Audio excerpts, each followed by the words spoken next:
I mean, the Renekton was the other ban that we saw, and there it is. Yeah, just first pick Renekton. And now you got to see what the answer is going to be. Potential for Jayce here for BiuBiu or something along these lines. And maybe this is where we start to see WE play a bit of a different style, right? You can go for the Jinx, Jayce, Zoe, play at range, deny LGD opportunities to get into fights, especially because, like, with the Caitlyn, Jinx, Zeri taken off the board, there is always that kind of pull on LGD side to go back towards something like the Aphelios, and it feels like you're going to fall into a trap here if that's what you decide to go with on LGD side. Yeah, we'll see there the Zhao and the Jinx locked and loaded here for WE. You could just go Aphelios Thresh here as your final two bans, but it would mean a lot of bans going into that jungle place for Shadow. So we'll see what the side of LGD do want to prioritize. I would be expecting at least an AD carry here in one or in pick 2 or 3. Looks like it will be the Aphelios. Now, I just want to remind people that we have seen Yeji play this Renekton mid. So there is always an opportunity that this is a flex for the Renekton into the mid lane. We'll have to wait and see. But I do feel like, yeah, you take jungle here for LGD. Make sure you're able to go for something. It feels like probably a Lee Sin for Shadow or maybe the Jarvan or something. Just make, especially actually the Jarvan, I think would be the best bet. Like, guarantee you've got this engage that can actually try and set up for onto WE. And looks like the Diana is actually going to be that call here for Shadow. So I'm wondering if we actually see a something like a Janna pick come through for Kedaya in this game. Janna did get buffed. We've seen it in other regions and definitely feels quite strong. Shanks going to go towards the Twisted Fate here. Something that gets banned away from him quite a lot. Yeah, again, the last year there was 3 champions that Shanks could play. Twisted Fate, Rise, and I believe the third one was Syndra. So one of those 3, he's always going to be very prolific on. It's something he's very, very comfortable with. And again, something that can facilitate Beishang. We talk about it time and time again. It is just a good thing to see that Shanks and Beishang are working together to try and just make sure that this pairing works for them and the rest of their team. But now we're looking at the next phase of bans. Thresh is going to be banned away. They maybe even look towards, I wouldn't even mind to see maybe a Tahm Kench if they really feel it, as they, gives a lot of protection to the Aphelios. But they have plenty of options here for WE as LGD are going to start banning away things that can do well into the Renekton. Honestly, I feel like LGD probably line up a Leona pick here. I think you've got like pretty good engage setup for it, and you definitely want things that can close the gap here onto WE. If not, you're going to be in a bit of trouble, right? Because BiuBiu, you're still looking at potential Jayce here, unless it's banned away here by LGD. And if that's the case, then you just play massively at range. I would love to see a Janna pick here. I think Janna would be absolutely insane for WE. You got like really good peel, and it's the AoE peel as well, because I know Tahm offers peel, right? But the AoE peel for the Diana, the Renekton, the slows, the shields as well, enabling the Jinx, like it just feels like such a nice setup. And even you can use that to enable things like this JinJiao as well. But there's that Jayce that we were discussing. Looks like that's going to be locked in first, maybe for WE, but no, last second swap to the TK. Yeah, they're just going to say, look, we want to try and get our support of choice to get the TK in there. I do agree with you, especially with the changes that came in for Janna. She seems, with Glacial Augment, she seems very, very powerful, especially on 12.2. So wait to see. 12.3 has her in top side with a smite, so we'll wait to see if they want to try and maybe... No. It could still technically happen, we could still see it. BiuBiu might be feeling a bit frisky, but wait to see where they want to try and take this last few picks, as Nautilus is going to be the pick. Wasn't it BiuBiu who played Janna before top lane and solo died to Milkai? I think that was BiuBiu. I think that might have been you talk about these picks, I'm gonna check that for you. Yeah, but anyway, yeah, LGD, you end up going with the Nautilus. The bot lane provides that engage tool that we're looking for. We called Leona, same when you're looking at this. And now you're looking at Yeji trying to follow up on the initial engage coming through from Yeji. So you're gonna have this like moonfall into the Galio. Always a potential if they want to as well to go for the Yasuo, which could be the option. Like you get a win wall into that TF card, it can work out pretty reasonable. But they're just going to go, right, we want the Galio to be able to follow in these early stages as well, a matchup against the Twisted Fate. I feel like best bet here is just go towards the Jayce. You got a ton of range, nice peel. Like you still have your engage tool as well in Shanks being able to Destiny in, and doesn't necessarily have to play side lanes, and your damage is still there with the Jinx and the Jayce. So I really like this draft that WE have. Yeah, I will confirm for you, yes, it was in fact BiuBiu who died 2020 spring against BLG. He did win that game though, so you got to give him that. Wasn't it who killed him? Yes, it was. That's who it was. So it was a 1-1-12 game where he was top lane Janna. So there you go. The history is all in your brain. I was gonna say 2 years ago, BiuBiu still can't live down that moment. The poor man. It's still embedded in your memory as a core thing you must remember at all times. But locked and loaded are the compositions. LGD looking to bring themselves back. You mentioned how you love the WE matchup, but I gotta say, similar to what we saw earlier today with FBX, a lot of engage here for LGD. They've got a lot of all-in potential. If they can make it work, it can be hugely devastating for the side of WE. So LGD, not out of it just yet. They still have options, but like you said, WE feel like they're in a lot more comfort. Yeah, and that's why I was kind of looking at the Janna over the Tahm Kench, right? Like, TK is good for one engage, but the big problem that you see oftentimes with Tahm Kench is that when there's like the CC can be applied to multiple members, that's where TK struggles. And you're definitely going to see that in this game because you've got the Diana AoE CC, the Galio AoE CC, and then hell, even the knock-up from the Nautilus can technically connect onto two people as well. So it's going to be pretty difficult for Kedaya to be able to save people like Xing while still delivering them to safety when he's locked up as well.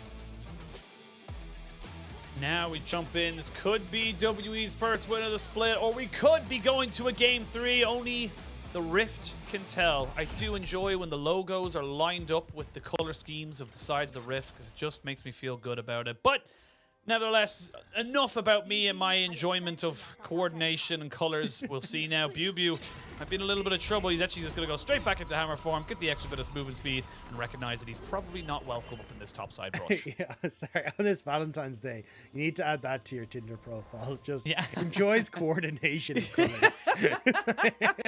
Don't sound like a nut job at all. Yeah, it's just like, oh, this guy's a red flag. Like, what the hell? But he could coordinate that red flag really well. But what if our outfits really sync up? You never know. Is it the risk you're willing to take? That's what you got to ask yourself. But coming back into the game, we do see LGD resyncing themselves in. They will get the ward away from this bot side, but they do know that Shadow is pretty much almost certainly going to be starting on this red as the timer is almost at the time for the buffs to spawn. But that means that both junglers are going to be starting bot, moving top. And I want to see Beishang be proactive again. Again, a very slow early game. We got to about 20 minutes and there was only 4 kills between the two teams. With the Renekton and the Diana on the opposite side, I want to see both these teams really start to be aggressive and look for those early advantages. And I think a lot of that is going to be like Shadow and Fearness, right? Like Diana, Renekton kind of renowned for how much pressure they can put down in the early stages and making it really difficult for BiuBiu if they can set up for some of these plays. The only thing is, of course, like usually you like to go for dives with the Renekton and the Diana. That's not really the case that you have this time around. So we'll have to see if they can try and get some help here, but Shanks going to push in G. He should be able to move around the map a little bit easier. So trying to orchestrate plays on this top half of the map going to be a bit tough for LGD. We'll see, actually, Diana completely skipping out on the Raptors right now to try and maybe make something work for them on the top side or maybe even mid. Do not have full vision or full information at the least of where this Diana is. So went from red all the way around, now it's up the top side. So good curious pathing here from Shadow and see if he's able to make anything work from it because BiuBiu will be overextended just a little bit into Fearness as he does have the range advantage. Yeah, I think it's smart pathing from Shadow here, though. Knew that the ward had gone down from Shanks, right? That Shanks wards that is on the Raptors. So they would have known that off of the push in, Shanks had put that down. But the thing is, if Shadow shows where he is on his jungle path 30, with knowing that Beishang is starting bot side, Beishang can look for an invade with both BiuBiu and Shanks having that full push in. But by denying that information that Shadow had actually started the bot side, it means that Beishang isn't setting up for some sort of evade off his lanes, and if Beishang does now try to go for the evade onto the top side, you'll find that the top side is completely empty. So nice understanding from Shadow that like this is what WE could potentially go for and finding ways to avoid it. Well, good pathing, but at the moment doesn't really lead to anything. We'll see Thomas Kench just starting off the... actually, I think he just gets this himself, maybe. As actually, no, he just backs away, not really willing to risk it all just for the moment. Not quite sure where Shadow is. And we'll go back and maybe try and take it again. So, Kedaya, pick one. Leave or eat it. You don't get to go both. It does mean, though, that it's an easy pickup for Shadow, right? The thumbs up as well, as JinJiao was able to keep it safe, but because the TK had already knocked up the scuttle, means you don't have that shield, so quick smite will set that one light. Kedaya now keeping himself just trying to freeze the wave here. We'll actually get a small freeze going for Xing, so curious to see now if they can try and turn that into something over the next few waves.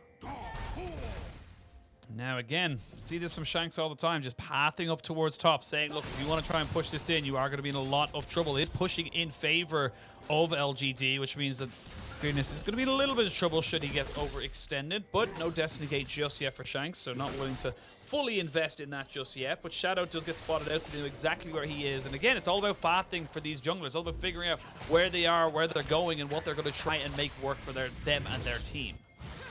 Yeah, for Shadow, it's about trying to hit that level 6 and try and clear out as efficiently as possible your own jungle so you can hit that soon as. But as I say that, like, this is where Fearness finally has that push off of that in that top side. Ward goes down, Shadow spotted.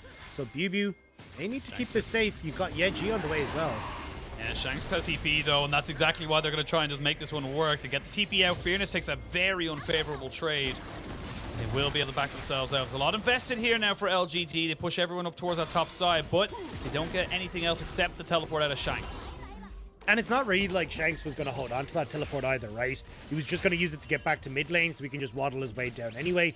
You'll have the level 6 hit off of whatever wave he decides to pick up eventually. And now you've got Yeji, who is also going to be able to hit his, but is at a back disadvantage. So certainly it looks like, at least for Shanks, going to have the better time in being able to push in this wave with the Corrupting Pot, and also very quickly working up towards those Merc Threads as well to stop Yeji from being able to set up a play with Shadow. Yeah, much tempered start to the game. Not really much else happening, though. We will wait to see where the action really happens. I think both AD carries are happy to keep farming as such, and WE, it's got to be tough, man. Like, it really does have to be tough. We talked about how it was the Beishang waiting room, but going 0-6 is just so difficult. They played literally 6 of their 16 series before we even got halfway through the split. They were just they had such an intense schedule. You say that, but you know what my biggest gripe with this series is? I miss the old LPL. You know what? Because when they were bad. They were bad, but they would fight. They would do things. Yeah, like, if I went into a TT versus Ultra Prime game in summer 2021, I knew that they'd just be swinging at each other. But certainly TT would be. Ultra Prime wildly swinging. You know, it's like Lisa Simpson and Bart. It's just like, I'm just going to kick, and if you're in my way, like, that's your fault. Yeah, exactly, yeah. And I mean, you get that a lot with Rogue Warriors. Here, though, very slow-paced game as both teams trying to fish it out, but Beishang in topside for the dive. Yeah, they're going to go for it. They do pop the Dominus, but they have the Destiny Gate as well. They're going to flash away as the Shadow was the one who ended up taking the aggro, and then yeah, G did stop the Twist of Fate from coming, but he's taking a very unfavorable trade now off the back of it. So again, they go for this on top side from LGD, but they don't quite make it stick, and they're losing summoners every time. I mean, at least when you look at it though, Yeji being able to stop that play from Shanks to help out BiuBiu is actually pretty sizable, because that could have been kills going across. Fearness as well, because of all the attention, has got himself a little bit of a CS lead in the top side as well. Got the boots now, so then the damage that comes through from BiuBiu isn't going to be quite as much. So in the grand scheme of things, you're still getting these wins for Fearness. It's just a case of, without them sticking, what happens when we get to late game? Because you're still going to be struggling with the range advantage that WE have on their side. Shanks being able to play off of side lanes pretty well as well, just helping to find picks, and it becomes a little bit difficult for LGD to just work against what WE have. And we wait to see something again, not for the want of trying from LGD. They have made it try to work out, and again, like you said, they've got themselves about just under 10 CS lead in the top side, what you want from the Renekton as well. Still no flash available for BiuBiu, so maybe we see a flash engage coming in, maybe try and burst them down without any real setup as such, but we shall wait and see. Both mid laners happy to just wait till their globals come down. Actually, there is an opportunity right now for for LGD to use that hero's entrance on the Galio to maybe make something happen.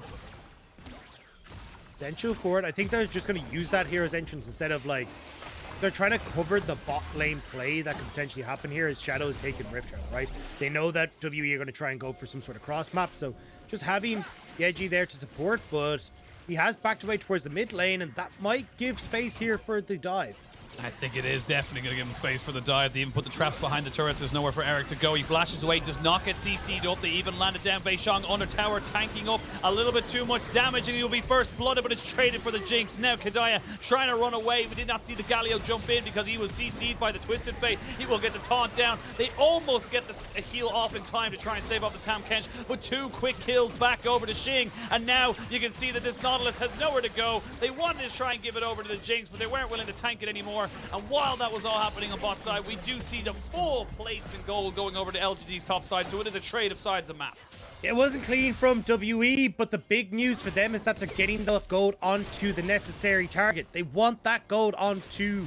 Oh, actually, I was going to say the Jinx, but Fearness might get caught out here. They're going to be fine. But yeah, he's fine. The big thing is, like, look at how these team fights want to operate for LG, okay? Like, okay, we're going to go into the replay and then I'll hit this one. Basically, WE, not exactly the cleanest, right? Eric manages to flash away.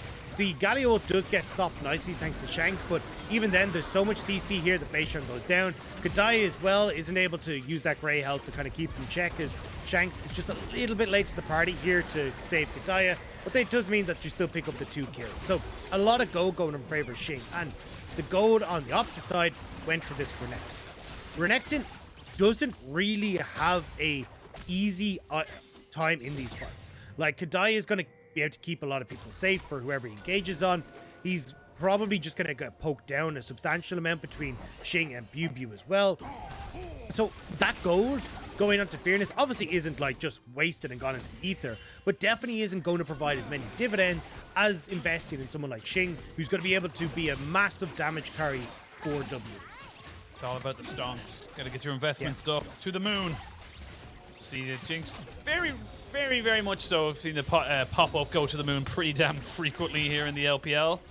As now WE got themselves pressure around this dragon. This will be their second Drake of the game, should they be able to secure it. And honestly, it doesn't look like LGD really want to fight them, and I can't really blame them. You've got TP available for BiuBiu very soon. Again, it will be the regular ones, so can only go to the towers, but still enough of a threat you would feel for the side of LGD to respect. And the problem for LGD is that, like, you can't really continue to put pressure on these side lanes anymore. BiuBiu is totally fine and just sit underneath his tier 2. So when WE are making these plays, Shadow actually has to try and be here to facilitate it. But that just buys space then for Beishang to try and farm it up, get this jungle advantage. He is slightly behind now when it comes to experience because he has invested so much time onto sides. But still going to keep himself kind of farming through as Shadow moving in with his bot lane now being able to shove out.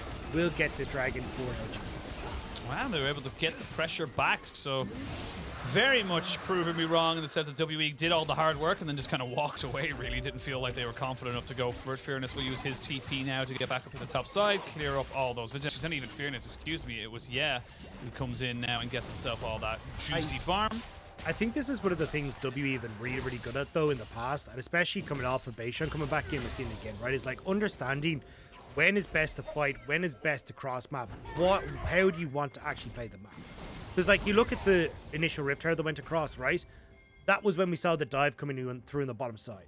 They're not just committing to these fights like we saw from WE, pretty much all split long, where, whoa, Herald is up, we need to go for it. Even if it puts us behind, we still need to fight for this objective. Now we're seeing, okay, well, they're being a bit more patient, a bit more understanding about where they can put those resources. They don't think they can fight for Dragon because, I mean, Jinx doesn't do as much as an Aphelios right now. The AoE from Yeji is much more useful in a team fight than the likes of a Twisted Fate. So just taking and picking your battles is something that we're starting to see more of from WE in this series, which I'm a really big fan of. Well, we can see now on the top side, we will have Fearness jumping in with Yeji as they get the flash out of BiuBiu. He gets the knockback, but I think he wanted to try and maybe get the Renekton instead of the Galio. He will take up a little bit more of the tower, but a good pick off here for the side of LGD, and they're going to go for another one as well. Shanks will go golden to try and stop from the depths, but the Moonfall is too good on top of him, so he's going to be falling down pretty damn soon. Nothing that Kedaya could do. They're not really in position, and this is just good moves here from LGD, recognizing the priority from WE was on the bot side, and they weren't respecting the side lanes. Yeah, G managing to get up towards that, and they won't even get damage onto this tier 2 because G's in position, and now you're getting these turret plates onto Eric right before they fall in 25 seconds. So LGD making good moves and catching WE in the back foot. WE gonna reset now. You're gonna have a full item completed for this Jinx. Curious to see what it's going to be. It is going to be the Kraken Slayer. So Shin kind of going, hey, look, I've got Kedaya here to keep me safe. I don't need the Gale Force against the style composition. I believe in myself. See if those are famous last words coming out from Shing as Kedaya hasn't had the amazing of supportal setups, especially in the last game of the Yumi. Definitely a bit liberal with how they were bringing the CC to the AD carry as such, and we'll see if they're able to make it work with the Tahm Kench. But gold is just a little bit in favor of LGD. Dragons have been equaled up. We got 2.5 minutes. It is a cloud rift, so nothing too substantial. I feel like either side, if they don't feel confident or comfortable going for the dragon fight, they just won't. They're not feeling like they have to in that regard. But now that the real game begins for WE, you've got this Twisted Fate. Can you make this side lane pressure work? It's all going to be about almost between the Galio and the Twisted Fate, who moves first, because whoever gets caught out is going to just be CC'd and you cannot join the fight. I think it's also where the like difference in identity comes from Twisted Fate versus Galio, right? Because like in a team fight where you can make use of the AoE for Galio, that's where Galio shines. Like coming into those fights and being able to provide that big old CC. Whereas for Shanks, it's much more about trying to find those individual picks. You don't really want to be going into big team fights because you just don't have the damage for it. But if you can quickly pick someone off at Shanks, that's where WE can shine. So WE going to be making sure that they're keeping good vision control and understanding when they can make these picks. Yeah, they're going exactly what you talked about. He tries to get himself the slice and dice. The flash will be available as he pops himself on the Dominus. They will have a gold card, but he's just flashing a little bit too late. To the skies, knocked back. One more auto attack will do it, and that's going to be Shanks using perfect opportunity to try and catch out the Renekton, but not to be outdone. LGD dropped down Shelly in the mid lane, and they're looking for a tier 2. Shelly should get the charge here. Oh, they should get the charge, but here we go. We're going to go straight in. Whoa! What was that? Shadow just setting up perfectly with Yeji to get the CC down. It's a triple kill for the Aphelios, and they're still pushing forward, maybe even looking for more, but they're not quite able to get it. Wait a sec. They will trade it back just a little bit more. No Destiny Gate available, but it's a 3-for-2 trade. That was just in a blink of an eye. LGD found an opportunity. That could have been so much better though, with the re-engage coming through at the end there. They actually give some kills back over towards WE, but we're going to get a replay here. As you say, right, Beishang just try to poke and prod. You got the TP coming in from BiuBiu on the backside, but everyone groups up nicely, and Shadow instantly goes in.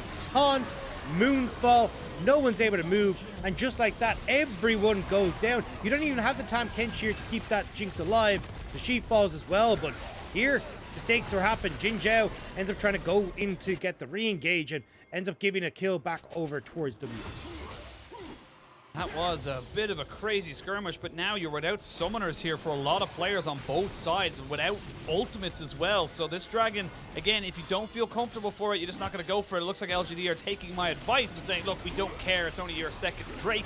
It is nowhere near soul at the moment. We can give this one up for free and then get a lot more turret pressure on top side. It might get the tier 2 here. You can see Shanks trying to make his way up there, but there's multiple members here. You got to defend tier 2 in mid and top now, and one will fall. Second soon to go is Beishang.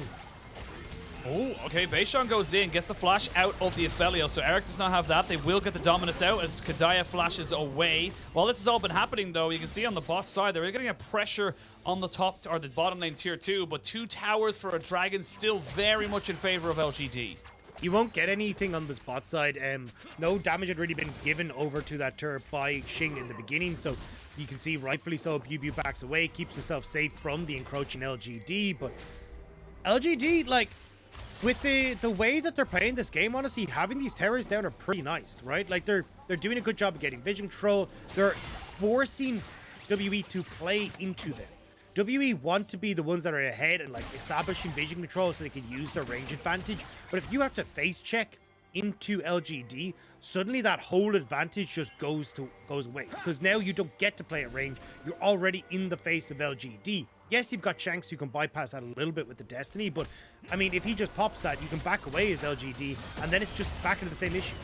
Yeah, we're going to see the gold card coming in. The taunt should be able to land. They're going to use the Everfrost as well. Shanks just can't be doing that, buddy. You don't have a way out. You don't have a way of getting support. You're just going to get caught out. And LGD, I mean, this is what you want to see. Making those picks happen again. Pressure on the top side. Fearness moving into this bot lane so that then he can try and keep that up. But Kedaya spotted on a ward alongside a lot of members of WE moving up to this top side. So LGD just gonna back away. Yeah, you don't need to do anything too untoward. You will see there on the mini-map you have got BiuBiu pushing in the bot side, but very aware. Can't go too far forward if he does not have his TP. He needs to be there just in case the side of LGD decide to turn and burn for that Baron. Doesn't look like they're going to do that just yet. Now, BiuBiu can't even stoke up this wave because the rest of LGD is just kind of waiting for him to overextend so they can dive him, take another pick, and get these staggered death timers. That's the big thing. As I say that, we're going to see the Destiny Gate come out. They're going to force the ultimate out of the Galio. Gets a 2-man knockup, but the Diana is already dead. And this is disaster for LGD. Look at Fearness. He's nowhere near this. He's only coming in now, and now he's walking away. He doesn't know where he wants to go. The Aphelios is in a good position, but it's 4v2. It's 2 kills to BiuBiu as Kedaya now jumps straight in, gets the exhaust down. The Jinx has died, and at what looked like a terrible situation ends up being a fantastic one for the side of LGD. They get another triple onto Eric. Kedaya missed the abyssal dive, which meant that Fearness was just able to run amok in that fight. Shanks had just used the gold card, so there was no CC to keep Fearness in check. And with that, LGD can bring back that fight. 11-8 now kills on the scoreboard. You see it here, right? Great engage here. Beishang just about managing to finish off Shadow as the Galio comes in. Shanks then gets the CC onto the Galio so they can try and finish him off. But watch here, right? Fearness gets direct access onto Xing, who doesn't have flash. Unfortunate position just because they didn't know where Fearness was. Abyssal dive just there goes wide, which means that now Fearness gets full access to the back line. Kedaya has separated himself as well. And with Eric having this beefy croc in front of him, there's just nothing that WE can do. Looks so good for WE as well. They looked like they were finally finding an opportunity. A mistake from LGD, but Eric just over the wall, untouched, unfazed by the fact that the WE were wrecking the health bars of the rest of his team. Kept his cool, kept himself relevant, and kept himself in position to make something happen for him. So now WE, they've got to try and make something work. They're 4-man strong, actually 5-man strong in this mid lane, but they can't go against this Aphelios right now. It's too risky. I mean, they can still just continue to push, right? Aphelios, not exactly the best at wave clear, though, as I say that he swaps over to Burnham.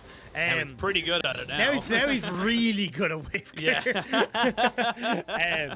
But I think as well, like, being able to use that range is kind of best in a siege scenario like this. So that's why we see WE trying to, like, work together to group up and see if they can make it happen, because you're not having that same sort of, like, control on side lanes right now. Yes, Shanks can play well off side lanes, but even in just like the 5-man unit, Shanks acting as a peel bot rather than a side lane bot is always an opportunity as well, right? And I think that's what we're going to see WE doing more and more, because yeah, G's being able to control side lanes a bit too much. Same when you look at Fearness, BiuBiu is just too far behind to really be able to do much. Though as I say that, like 2 items there for BiuBiu, maybe he can get some damage onto Fearness, but the Croc is quite big at this stage. Yeah, Croc is still pretty damn big. They will get themselves a Dragon and a tier 1 in the bot side. So again, still LGD creeping forward. It's almost a 3.5, actually just over 3,500 gold lead in favor of LGD, creeping slowly forward and forward to try and get themselves onto that second Drake. It is, again, still only a Cloud Soul. So like I said earlier, WE don't really care about that. They can just say, look, we have 2. This is only your second. You're going to do exactly what LG did earlier today. Now we wait to see where this next priority comes from, because right now it is feeling like LGD are just a little bit more comfortable. You have a 7-1 Aphelios. He is just huge. He should be able to pick up his IE in his next back. He's going to have his 3 items available for any kind of Baron or Dragon fight. And right now it does feel like it is going to be on WE to find an opportunity. And as much as we were praising Beishang in Game 1, Game 2, Beishang's kind of been a bit muted. He hasn't done badly, but he just hasn't been as proactive as we saw him in Game 1. And a lot of that has just been, you know, not being able to play through the waves, not able to find the same sort of access, and Shadow being able to continuously put pressure towards Fearness meant that Beishang had to answer. Now, though, looking for the pick in mid. Need to be careful here as WE, right? Like, you've got BiuBiu and Xing back in base, and Fearness pushing in. They didn't really get much vision control established with that play towards the Dragon. It was more about clearing out vision control in their own jungle for WE. So LGD once more kind of reigning supreme on this river area on top side. And for WE, that's a bit of an issue, because again, they don't want to be the one face checking. They need to be the ones with the established vision control. Yeah, they need to have the information. They will obviously get a little bit of a cheat with the Destiny Gate, so is able to get them a little bit of information, but that's kind of your last option. You don't want to be using that willy-nilly just for information. You want to be using it for engage to get those odd number skirmishes, and now LGD feeling confident, moving themselves forward into the enemy jungle, into the enemy red buff. There is a nice little ward there just on the side of the Baron pit that has not been spotted out, so it's the good thing for WE and WE fans is that they still have relative information, and now with that, they're actually pushing in this bot side. You can see already Fearness trying to run down here onto BiuBiu, and they're already good with the Predator. They're going to try and kill him off. Yeah, I mean, BiuBiu has his flash, could try and get away. Everfrost goes wide, but will just be enough time. Bottom of BiuBiu, but looking towards the Baron area. WE thought about trying to move in to start it up, but now they got the TP behind them. They got TP. Could be a double one. Yep, it is. It's going to be the Galio coming in with the ult. Oh, Shadow. That is not what you want to be seeing. Flashed in, just completely missed everybody and not really able to make anything work from there. But knowing that they have got the kill onto BiuBiu, he does have TP, though. They have to be very careful with how they go. There's some big ultimates no longer available here for LGD. They need to be very careful with this. Yeah, nobody really on a flank either, and you've still got the range from Xing. He can just fire over the wall. Now WE trying to fight. He's trying to go in on top of it. You can see there Shanks getting caught out. He's going to have to try and run away from this one here. It's a full 5v4, but look at the damage coming out. Shanks finally goes down. They will get the Galio ultimate out. Xing trying to just kite this one away. The Tahm Kench has fallen. Beishong and Xing will be joined by a BiuBiu, but it's a 3v5, and they're going straight back to Baron as LGD. You still got two of your big range carries, though. LGD, how much more have they got in the tank to try and turn? JinJiao, trying to see if he can get Xing. They're going to see if they can go for it. There's the hook though on the Beishong. He's the only one who can steal away the Baron, and he gets taken out and killed. But look at this damage. I don't think you really want to go back towards this Baron just yet. Look at the health bars. They're going to have to reset. They cannot take this objective unless they can get a couple more picks. The hook lands, but JinJiao backs himself away. WE lose about 4 more people, but they don't lose the Baron, and that was key.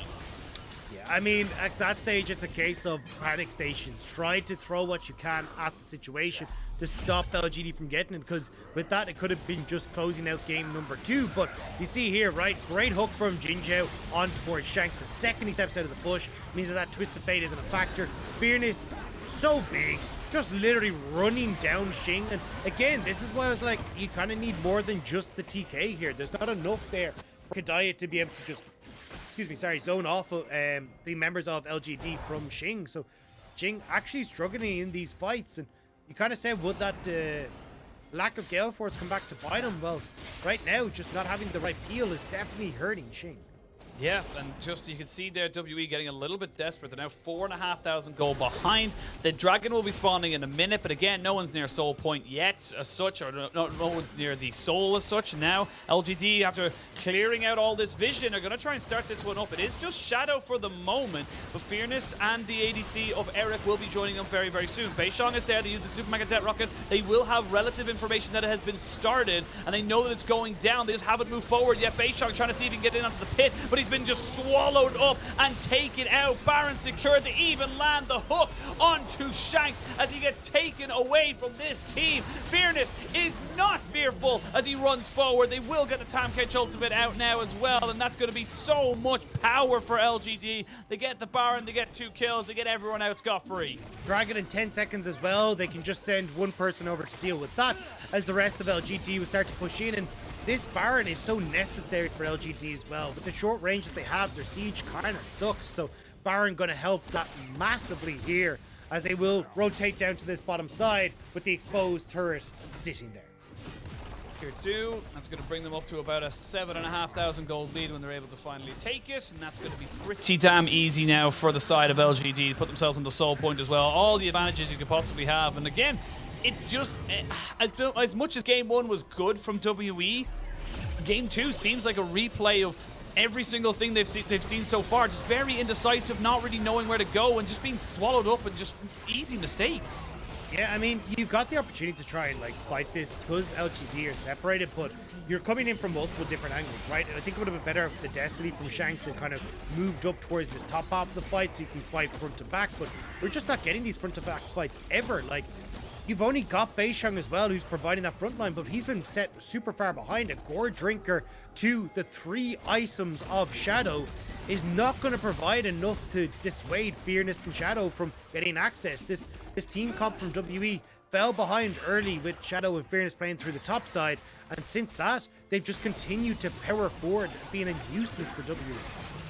Yeah, and we can see now WE trying to see if they can just defend against this onslaught, but you can't walk forward onto this. There's just so much CC, single target, and AoE that you have to deal with, and now the middle inhibitor has been exposed. Shadow will take about a third of his HP out as he does get stunned up by the gold card, but doesn't really matter. Now the bot lane being pushed in. This is perfect from LGD. They are getting the pressure exactly when they want it, exactly where they want it as well. So right now, 2 inhibitors down. This is a perfect Baron power play for them. They lose nothing, they gain everything, and WE are just looking, scratching their heads. What do they do?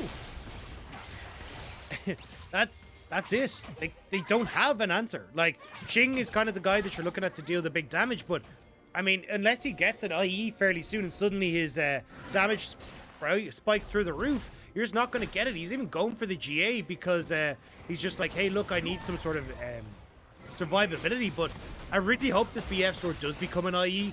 Like, the problem with the GA is that if you go down, the fight's already done for WE. So for Xing, it's like, hey, look, I need to just get as much damage out as possible and hope that I survive, because if I don't, it's over. Yeah, I think that's the big thing now as we come up to 30 minutes into this game. 8,000 gold lead, just a little bit underneath it, and it's going to be LGD going to the one lane that still has a tower left on it. That's going to be the top side. It will be difficult, though, without the Baron for them to really go for it. You can see now that the Jinx rockets and, of course, the Jayce poke alongside the wild cards for the Twist of Fate will do a lot. But with super minions pooling into the bot lane and mid lane, it should be only a matter of time. Xing going to have to try and make something happen here on this Jinx. He needs protection.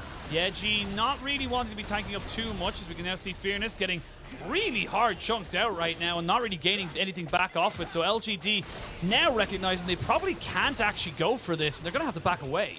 Yeah, especially when the minion waves weren't in place, right? Like, that bot lane wave still quite a bit away. Xing now, because you haven't synced up the waves from LGD, can clear out mid and still be in time for this top lane play as well, as long as Shanks doesn't go too far forward. Now, with the bot lane soon collecting in, maybe LGD can look for something. I think so. Yeah, they're going to commit the TP here. That's going to be the Galio jumping back in, but the minion wave is dead. There's the Moonlight Vigils. The Gale forces aggressively in. Xing almost gets taken down but gets devoured right at the last second, and now the fight can really ensue. They go in with the moon falling. Immediately Shadow goes into stasis. The Nautilus is dead. The resets are coming in. The Galio jumps straight back in. The Diana is over, and so is the Aphelios. It's just the Galio left. The Renekton's nowhere to be seen. That was a 5v4. Why? That was so well played by WE, though. They keep Xing topped up the whole damn time. And in the 4-for-1 trade, now WE can save their base. They can start to push it back out, but you see it here, right? Xing stays untouched for the perfect amount of time here. Eric tries to go into Shanks, but he just gets locked up by the Everfrost. Xing gets saved by JinJiao. And now you don't have access to the backline. Xing flashing away from Shadow, but that tower is just helping out so much and keeping LGD away. And Xing playing right on the edge here to be able to finish off the low health members of LGD. Gotta call out Beishang there. The Crescent Guard kept everyone off of the Jinx for that split second, meaning the Devourer could come out, meaning they could get reset and move away from the fight. Massive, massive play. And you wanted to know whether he'd go with a GA or an Infinity Edge. He got both. I mean, that's a bit of a step up now. Suddenly we're gone from a 3.5 item Jinx to a full up items Jinx. Xing is massive, and now a major thorn in the side of LGD, and you can see it in WE, right? They look more confident, striding out of the base. Soul in 4 seconds. Can WE get into this area? I mean, I don't think LWE care about this right now. They're more set up around the Baron in 10 seconds time, but they also, you gotta remember, they haven't got a base. They have to be so careful of how they do this because there are super minions going in the bot side. Good poke damage though from Xing means that he's able to keep himself safe and also be able to be a threat to this back side. Now, where do you want to go if you're LGD? You're looking to try and get on top of this Jinx. You're looking to try and make this one work, but you can see already these zaps are doing work. But again, look at bot lane. You can see that there's going to be double TP available. Sorry, only single TP available, but Fearness could well end the game. Yeah, you've got the Destiny and you've got a TP on BiuBiu to try and come back. LGD rushing down the mid lane. They don't have the minions, so they'll have to link up with the bot lane, but it does draw WE away from their cubby hole in this Baron area, and it allows LGD to get there. So at least from LGD's side, you managed to shoo them away from the Baron area, but look at the health bars. Like, they are not healthy, and you've got vision now of LGD starting up the objective. Yeah, they know they're going for it. You can see the Abyssal Voyage comes down in. Beishong is around the side there. He's going to try and get in on top of this. He does not have flash. They will not be able to steal it. So, Baron secured by LGD, but can you get out with Hellbars? Flash over by Yeji. Where's he going to go? He's going to have to use his ultimate. Can they get on top of him before he does? No, they cannot. They almost get everybody out. You can see Shanks wants to go for something, but they cannot. Operation complete and accomplished by LGD.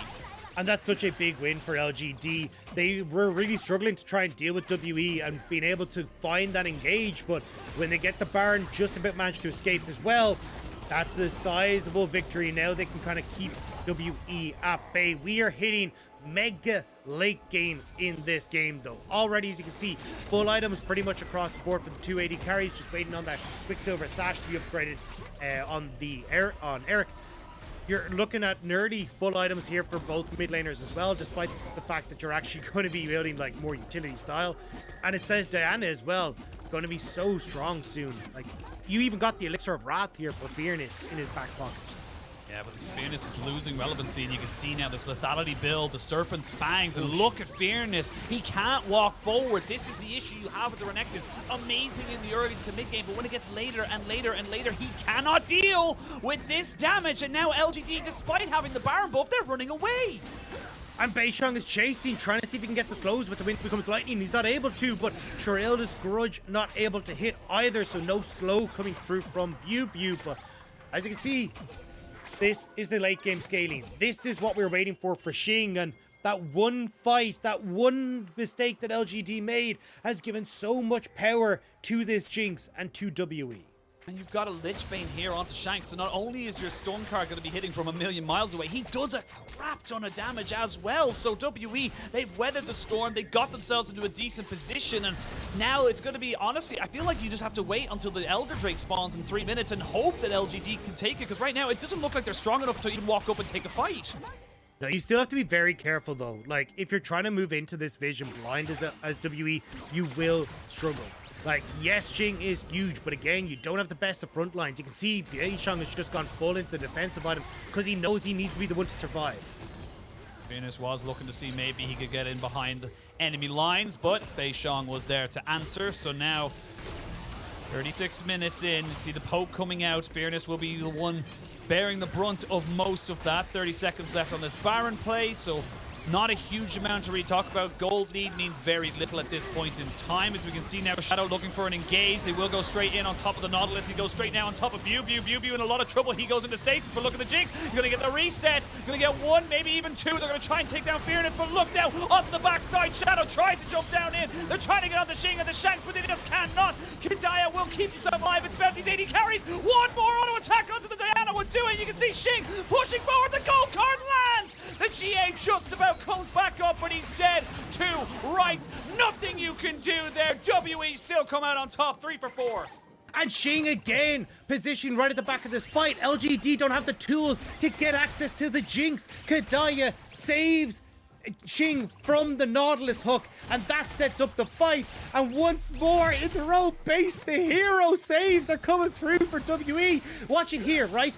Shadow doesn't have access to the Jinx. Xing eats up Kedaya eats up Xing, which means that Shadow uses his Moonfall on the right-hand side of your screen. Xing now knows there is nothing that can hurt me.